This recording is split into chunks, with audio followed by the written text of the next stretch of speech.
the single most important thing for a leader to have trust in their organization is the leader's got to have self-leadership.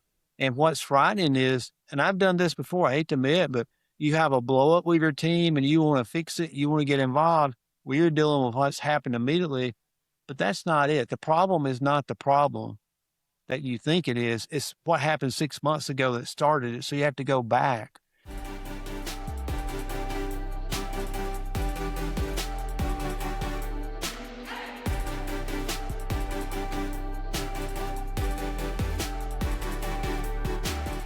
What if you turn hardship into greatness, anger into serenity? Everything changes.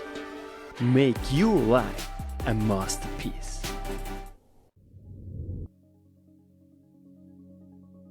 Have you ever wondered how to build trust within an organization and why trust is key in order for you to succeed, especially your organization, and how to actually build trust? This and much more now.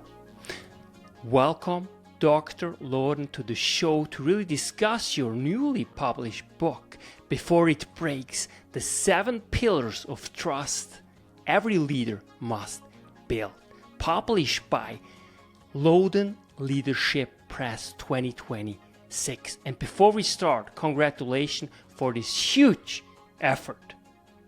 Yannick, I am so excited to be back with you. You know, we've chatted before and, you've registered for some of my master classes, but I'm a veteran leader and live in a leadership lab every day. And something I've learned, if you read some of the great books out there, like John Maxwell will say that everything rises and falls of leadership. And I thoroughly believe that.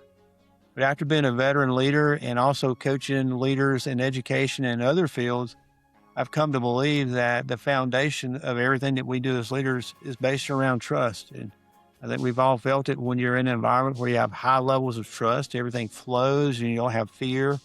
And then when you have fractures in trust, then you can all of a sudden have, you have a situation where you are not able to trust, not vulnerable, you're delaying your actions, and you just have fear. Let's just make sure that we understand clearly. You already defined it to some extent, but define trust for us in a tangible manner. Well, when I look at being a leader, I've been in environments where I've had higher levels of trust, lower levels of trust.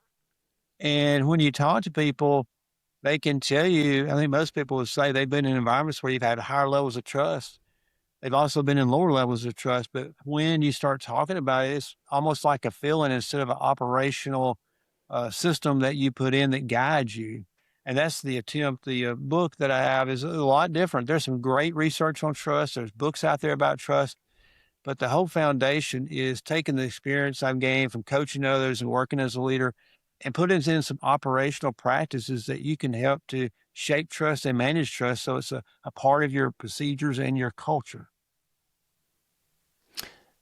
Explain what trust gap needs attention before it widens. Well, I think at times we think of trust as being something that just happens like, boom, there's a big event and you don't have trust. And that happens in some organizations. But in the majority of organizations, when you have gaps is when things are delayed, like you'll have an issue and you don't address it. You'll assume as a leader it'll take care of itself. And then what happens is you have fractures over time. You may not realize as a leader, you're sending a signal that you don't care or that you won't take care of things. And you'll have one employee that gets away with doing all kinds of things. And then you lose your credibility and your team starts not having trust in you. Or when you have to make difficult decisions, not involving your people, not communicating with clarity, not communicating at all. And what happens is over time, you have fractures in trust in multiple pillars. And what's frightening is, and I've done this before, I hate to admit, but you have a blow up with your team and you want to fix it, you want to get involved, well, you're dealing with what's happened immediately, but that's not it. The problem is not the problem that you think it is. It's what happened 6 months ago that started it. So you have to go back. You're a teacher, I'm a teacher. Usually the people who get in trouble with each other, mad at each other, friends. And it's not because of one thing, but it's because of things that are building. Was as leaders, we're the same as educators, as employees, as workers. We all have that where if we're not careful, we can have lots of fractures that end up being something that's really bad as far as not having a lot of trust. In order to cultivate trust, if someone, let's say, starts a leadership position in a new school, what's the very first thing you would suggest he does in order to really start this journey of trust? Because it's built, right, as you say. Oh, and just understanding that before you go in, getting to know your people, meeting them in one-on-ones, communicating very clearly, uh, honoring the past and what's there, and taking what's there and shaping it and making it your own over time. Now, there's environments where you may be hired to be a turnaround person, places in bad shape, and you have to go in at a faster pace, but still, the relationships, the connecting with people, you can have all the plans in the world, and culture is going to drive everything. And you can have slogans on the walls and all, but when you get into a building, a company, you can have all those slogans and all, but the culture is going to be different. And you'll have different little mini cultures between the different teams there and understanding the dynamics at play. And that comes from learning people. I use a principle called the platinum rule, where in every faith, there's a version of the golden rule where you say, treat others like you want to be treated, but I need to really get to know you so I can treat you the way you prefer to be treated. And you may love to be praised or recognized publicly. Someone else may not like that. They just want to have a good salary and you to pat them on the back and say, you're doing a good job. How can I support you? You know, people are so different, and just being able to connect with them is going to help you to build trust. And two, as a leader, being vulnerable, you don't have to be perfect. And when you make mistakes, model that, show that it's okay to fail, to make a mistake, that you can learn from it and grow. When did you have this epiphany that you realized, wow, trust is really essential in order to lead my organization to success? Because you are an award-winning leader. So walk us through when you had this epiphany that, wow, actually probably the most important variable within a organization is actually fostering and building trust. Oh, I think I've always realized that trust is essential, but early on when you're a new leader, everything is important. It's hard to discern what's really the focus areas. You get hit with a lot of new things, and you start learning. You learn to filter. You learn to manage better. Uh, you may be someone like me early on. I was really goal oriented, and I did care about my people, but probably did not demonstrate it as well as I should. And as you evolve, you realize the foundation of everything's trust. And you think you're supposed to know everything. You're not supposed to know all the answers. You're supposed to trust your people to work with you to come up with the answers and the plans, and just being vulnerable. So I think as I've matured as a leader, I've realized more and more the importance of trust, the importance of being vulnerable, the importance of just being a human, letting people see the human side of you. Has it ever occurred to you that you felt that someone did not have the trust in you and that it had, in one way or another, an impact on you and really on your performance? Oh, yes. And, yeah, I think one thing I do with the people that I coach now is I'll ask them, do you have people on your team that you don't trust, or you sense that they don't trust you? And if you're not trusting someone, odds are they don't trust you. And the biggest thing about it is in the book, I have a protocol, a 72-hour protocol. And I think if we implemented this in every organization, we could change the world. But if I'm working with you and we're in a team meeting and I feel like something's off, or maybe we didn't have the best connection, or maybe you're just off, give it 72 hours and think about it, reflect on it, and then go and I'll sit down with you and we'll just talk. Hey, how's everything going? Is there anything wrong? Is there anything we're not clear on? And I've learned there's times where I may think, oh, Yannick doesn't want to do this. Yannick doesn't like this. And I just realize, when we talk, you're about to go in because you've got something you need to get checked out. That might be cancer. You need a biopsy, and you've got something else on your mind and you're off. Or there's times where, yes, maybe you were quiet in the meeting because you didn't understand and you were afraid to come to me. Well, if you're a new employee, you may be afraid to because he's this Dr. Loden. Well, that helps me to tear down some boundaries and make the connection that, yes, I want to know. I want you to work with me. Why should trust precede every single leadership decision? Trust is the one thing like your reputation. You can work all your life to have it, be a person of good character, and it takes just a few minutes to erode it, to break it down, and it's hard to repair. Well, if you're in an organization that has high levels of trust, if it's part of your culture, that's just part of your DNA. You're going to think about how do we communicate, who's been involved in the decision, what questions will they have, what do we need, how do we need to send it out, what will be clear, what will clarity look like. Also, you'll plan if things are not clear, things are not going the way they should, well, what will probably be the reasons for that? So you already have backup plans of what will success look like. Now, if you're in an organization that has had low levels of trust and issues, you've got to communicate in a different way where up front you acknowledge, we've had some hard times.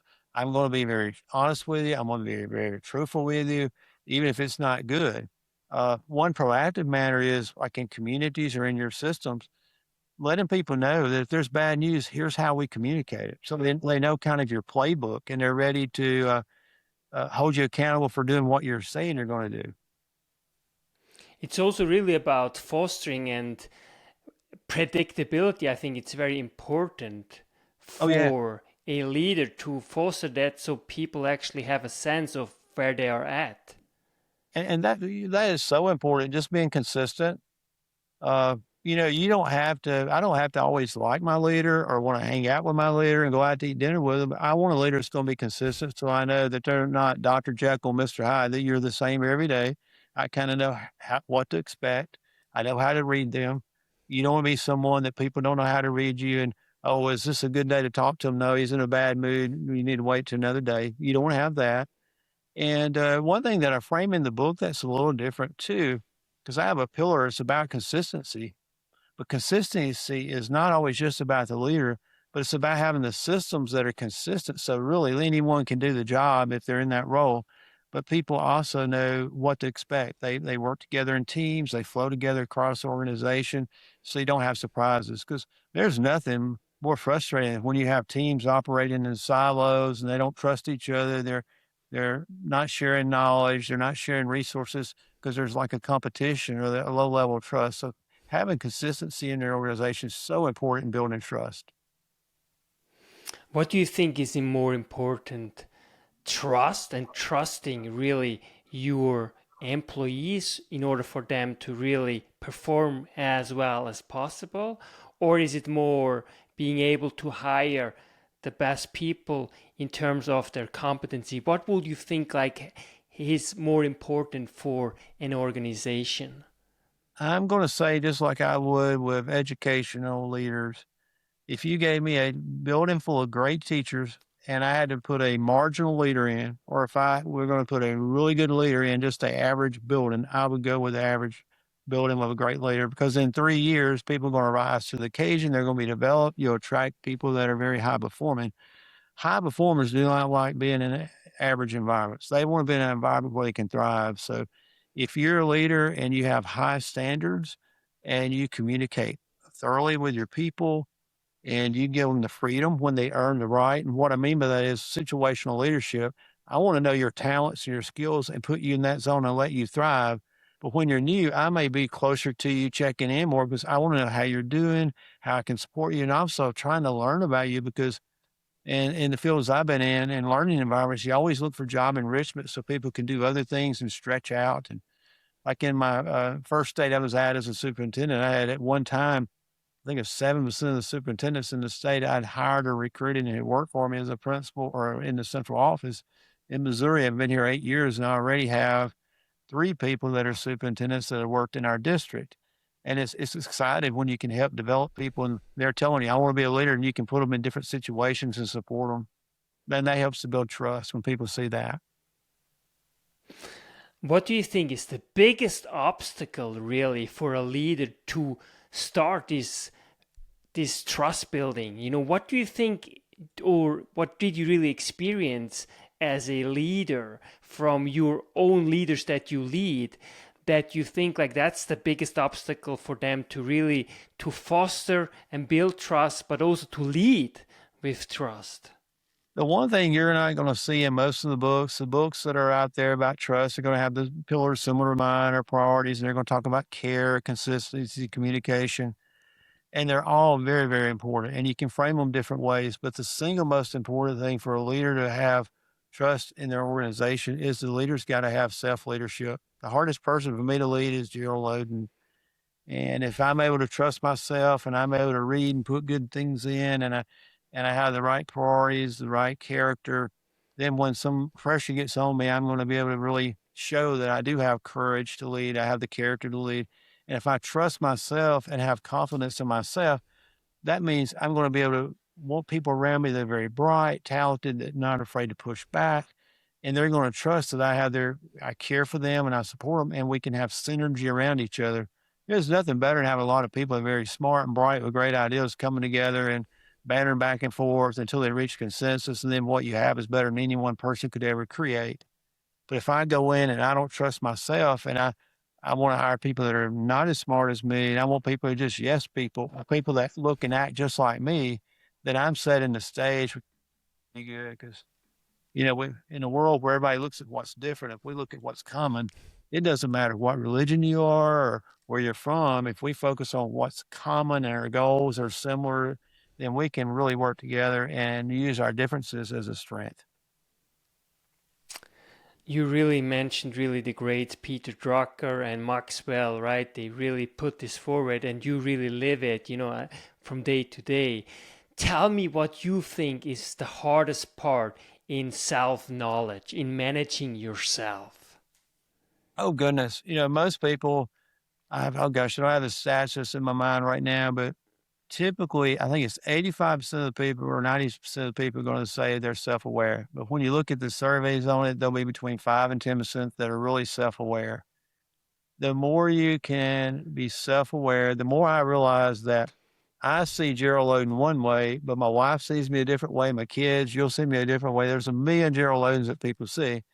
But when I'm able to understand where I'm strong, where I'm weak, I can play to my talents. I put people around me that support me in the areas I have blind spots, the better I'm going to be. And it's funny. We were just looking at the uh, not a strengths finder, but a similar test the other day with our cabinet. And we were all laughing because we all know each other. We've had enough of these now. And we take different versions. We know each other's strengths, and our cabinet really flows together. Have this great leadership team, but they all look at me because my highest is always in the ability to see things no one sees and be creative. But then also the other strength is I can take the things that we have and see other opportunities and tweak them and morph. But on the actual day-to-day implementation, I get out of the way because I'm weak there. I can activate, I can start implementing, but the day-to-day grind where you've got to dot everything and cross everything perfectly, that's not me. Uh, and just knowing that gives me strength because I know where I do things that I enjoy. And one thing I encourage people to do, there's some people that are really good at things that don't give them joy, don't charge their batteries. Even if you're good at something, make sure it's something you enjoy. And it's also what you're really describing is you're great at synthesis, right? Take in all the different information, listening, and so on. When you look back, initially when you started as a leader and now, what were some of the things that you think like, wow, I really improved this tremendously, which ultimately really led to this book and how it relates as well to trust Oh, building? well, I'll give you a couple of things. Like in the book, I talk about people at times think they've got to be perfect. They can't make a mistake. And I'll argue that if you go to most teams and say, has your leader ever made a mistake? And they came to you, well, first of all, has your leader ever made a mistake? And they're going to be like, yes, they make mistakes all the time. Well, have they admitted it and told you that and what they were going to do in the future? Well, no, they haven't done that. Well, you can actually build credibility when you acknowledge, look, we all planned this. It was supposed to work. We monitored it, did not work. Here's what we learned from it. Here's what we'll do in the future. When you model that as a leader, you're modeling that for your team. Uh, One thing I've had to work on myself is early on, you get as a leader, you get tagged a few times, burned a few times. So then, okay, you start being leery, like, okay, can I trust this person? Or you start thinking, Yannick's doing this and he's really up to something, or Yannick's just not doing his job or whatever. And you're ready to call him into a meeting and talk to him, put them on a plan or whatever. And then when you start talking to them, you're like, I had it all wrong. I had it all wrong. So that helped me to shift into I'm not going to assume anything. I'm going to get the person in, let them share. I'm not going to be listening to because of what I think. I'm going to be listening to them and trying not to respond, but to really process what they're doing so I have understanding. That changed everything that I do. That changed everything. But I also imagine it was super hard to actually embark on this journey because most people always have their assumption, right? And it's also to some extent a mechanism that is important, right? Because we have to simplify our world, right? And therefore assumptions occasionally are right and or not so much. But so how did you really get better at that Well, from the very conception of being, because it's one thing being aware and becoming aware conceptually, but it's a whole other game actually implementing it and actually well, listening to this person. it's very hard. And, you can read books and yeah, often I've done this. You'll read a book, I'm going to do this. You start trying it, then you get hit with reality and you're busy. Then you go back like teachers, you send them to great professional development or you have a great trainer and they want to do that. And then you get so busy. The next thing you know, you're going back to what you know. So being intentional about goal setting, having a cycle where especially like during the summer and then during Christmas, I do a lot of just reflecting mid-year, but then I have a good process now that I use each week for reflection, just trying to do a better job of taking care of myself. And then one thing I've done is there's certain things that your ego is going to flare up. And like I'll teach about boundary conditioning and how, you have to lean into the discomfort. Well, there's times where early on that was hard for me. And now, like if someone presents something and I feel myself, I'm not going to do that, or I go to a training or listen to something and I'm like, I'm just not going to do that. Now I make sure to go back to it, think about it. Why did that flare my ego up? And I said I wouldn't do it. There's got to be a nugget in there. So even if I don't do it, I'm going to go in and try to look for some nuggets, opportunities, like a new way to do things or just something I could learn. And yet, probably the best thing for me is like, I do the coaching, I'm going to get certifications in it, but I make sure that I always have a coach, a personal coach, because they can, when you start flaring up, or you start shifting your body certain ways, and you get in defensive, they can really dig in and help you to start processing and thinking through things. It's nice having the accountability partner that's trained professionally, that's really good at that. That's amazing. I'm also very curious how you actually do it because what you are really showing, especially also in the book, and I haven't read it, but I will. It will be my joy, during the summer, really. But what I really want to know is why is trust, especially your book, so critical now? Because trust, especially in a context in which polarization is increasing, even within organizations, why do you think it is so critical now? Well, it is, if we're going to be leaders that leave something that's sustainable, that's a legacy beyond us, you've got to have trust. You can go in and be a numbers person and go all about numbers and do the results and say to the world, I've got results. You may be the person that's going in and you're trying to get a SaaS company up big enough you can sell it, or you're trying to turn a hospital around that's underperforming so it can be merged or whatever. But at the end of the day, you may be playing a numbers game, but if you're not taking care of your people and building a team and a culture based around trust, then it's not sustainable. You may have gains, but they're short-term gains. Like in education, you can go in and do all the prepping and everything in the world, and your scores can come up. Will the kids sustain them? Probably not. It's got to be authentic, and when people know they know that you're consistent, they know you have character, they know that you care for them, and care doesn't mean it has to be all lovey-dovey, but part of care is making sure that they have a brisk business-like environment where they know what's expected, but also the workload is manageable enough that they have time to take care of their people. They have time to think about the future. If you ever get so lean that you're working all the time and you never can put your head up and you don't have time to think or reflect, or the managers don't have time to check in on the people, then you're setting the stage for mistakes, burnout, other things.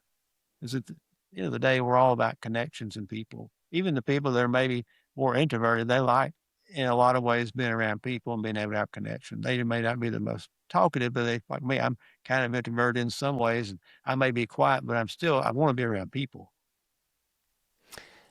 What is the relationship between work climate and trust? Oh, that they go hand in hand. If you enjoy the environment or the culture you're in, then you're going to have higher levels of trust. Organizations like I would say your Asian models, where you have more of the OTQN, where you have a culture where all employees are empowered. You don't have the titles per se. Everybody dressed as the same. They have that culture of, if the employee sees a problem, they can report it. They're not going to get in trouble. The hospitals where you really have the timeouts and the nurses really believe in the timeouts. So they see if there's an issue, they don't have to worry about the doctor chewing them out because they stopped the procedure. Organizations like we have in education where the pay is going to be very similar. You may make a few $1,000s somewhere close by, but at the end of the day, the pay is not worth it if you enjoy your team. If I have a good administrator I trust, I like working with my team, I like that climate, that culture, then I'm not going to leave because I enjoy the people I'm around. Because often we're around the people at work more in quality time than we are as spouses at night. If you think about it, you have a couple hours at home, then you're getting ready to work, you're getting ready to go to bed, you're sleeping, but during the day, you're around people for multiple hours. So you want to enjoy the people you're with. It's amazing. And as you know, John Maxwell, he wrote that people don't leave organization, but they actually leave people, right? And therefore it is so important. When did you realize that, hey, it's all about, not all about, but almost all about really good, sound connections and really relationships? I think I made that connection actually a long time ago before I got in leadership roles because you're going to school and you're looking at all the studies and, we're in an organization where a lot of our teachers are coming from environments. Maybe they're not in the sports as much, but they've been working in situations where they're more about trusting others, working together, playing together, the cooperative learning that we do with our kids. Our teachers by nature are designed to share and work together. And there was a day like when I first started out, you were given an old book and it didn't have any resources and told to go and teach. And you shut the door and you didn't plan together, work together. But now we have a culture where our teachers plan together, they work together, they come in and they're vulnerable. They lay out how their kids did, and they go over how which kids did well and which kids did not, and they share strategies. Because even the best teacher, when I was a teacher, I was a good, solid teacher, but there was times where I taught lessons that I knew were going to be great. My kids didn't get it, and if a friend of mine taught a similar lesson and the kids were doing well, I'm like, I'm going to steal your ideas. I want to come and see you teach that. I want you to come and do this and let me watch you. And that helped me to get better. And that's one thing I like about our teams. When you're in a team, now I never put all the innovators together, or you'll have chaos, but mix some innovators in and some traditionals in, and you're going to have the traditionals saying, I'm not going to do that. But the innovators are going to try things. And when they hit a home run, then the more traditional teachers are going to be like, okay, you're doing really well with that. Show me how to do that now. So it helps you to evolve with controlled innovation. When and how did you start really writing the book? I've shared my story with you before. I was a kid that a lot of teachers, they had all the testing back. And when I entered school, it would have been afraid of me. I was dyslexic. I didn't know that till later on. ADHD, colorblind, had to have speech and all this good stuff. So if you were telling my teachers in high school and elementary school, I'd be writing a book, they'd be like, there's no way. And several years ago, I said, okay, I've had a great career. I love what I do. When other people are talking like they're in jail and getting paroled, I'm like, nah, I've got a perpetual 3 to 5 years. I love what I'm doing. But I just said, okay, got two sons that are going to probably be leaders. I want to write a book someday for them.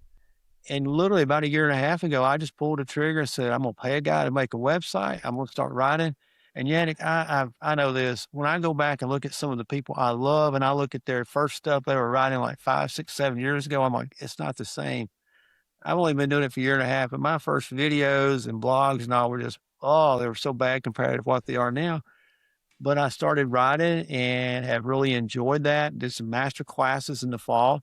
And I found about 2 or 3 topics that I thought these will all be books, but I want to really teach these. And when I taught the one on trust, that was like the best master class ever. I had people that were running teams for Phillips, Norelco, Phillips Lighting, had Kimberly Clark engineers. I had a Caterpillar, Thompson machinery guys, a sales guy, just educators, healthcare people, all cross sections, people, multiple countries. I had from Colombia to India to Canada, and it was so much fun. And the one thing I learned is trust is something we're all working on. Different cultures certain things may mean different things, but at the end of the day, it's about working together. So that's kind of how the book evolved. And I started writing like everything. So after my master class is finished up, I've been writing like every night, and it's so therapeutic. Give us one example. If you feel like you somehow screwed up and you broke the trust with someone, what's the very first thing you generally do in order to make it that it doesn't break fully? I'm going to steal just a few things from the book. Probably the best protocol in the book is a 72-hour protocol, and it's in detail in the book. But the basic gist is when you feel like or sense there's a fracture, address it, because often when things do explode and they're really bad, people want to get involved. Like the leader wants to get involved because of the two teachers or the two nurses that's getting into an issue. But it's not because of that. That's not the problem. The problem is really something happened a long time ago, and it's been building. So that would be something I would say that you do. The other thing I encourage people not to do is often people will apologize. Well, when you tell me you're sorry, that's not doing anything for me. I want you to tell me, look, I'm sorry this happened. Here's what I did, and here's what I'm going to do in the future. And then when you have issues in the future, if you're doing what you told them you're going to do, you're building trust. When you actually give them that action and they know what you're going to do, though, and you draw a line in the sand, then they're holding you accountable. And when you do it in a repetitive manner, you're building trust. And when you do that, you can have more credibility than someone that acts like they're perfect, someone that, the employees are like, Dr. Loden makes mistakes all the time, but Dr. Loden never admits them. People will trust you when they hear you say, I made a mistake. I'm sorry it happened, but here's what I'm going to do in the future. But just saying I made a mistake and I'm sorry it happened, that doesn't do a lot if you don't really make it concrete, something that they know you're going to do. Why is it so hard for most people to do exactly what you just said? I think we think at times as a leader that we've got to be riding in on a white horse and saving everyone, or we're supposed to be perfect. The ego flares up, and, leaders are going to make mistakes. You get hit with so many decisions. There's times where you've got all these big decisions and something that may, in your mind, may be small. It's not small to someone else, or you may miss something because you're fatigued, or you just may miss something because you don't involve enough people in brainstorming around the blind spots. So as a leader, you're not going to be perfect, but when you do have fractures, just being able to address them, it means so much to building credibility. How does consistency really shape your team's confidence? And just maybe go through quickly the 7 pillars of trust, because the C's, right? These 7 C's are very powerful, without really going into details, because we want to obviously people to really buy and purchase the book, because it's now actually available online. So go online, and we put down the link before it breaks. The 7 pillars of trust every leader must build. And of course, don't forget and really check out Dr. Loden's outstanding website, lodenleadership.com. Dr. Gearl Loden. That's why knowledge matters.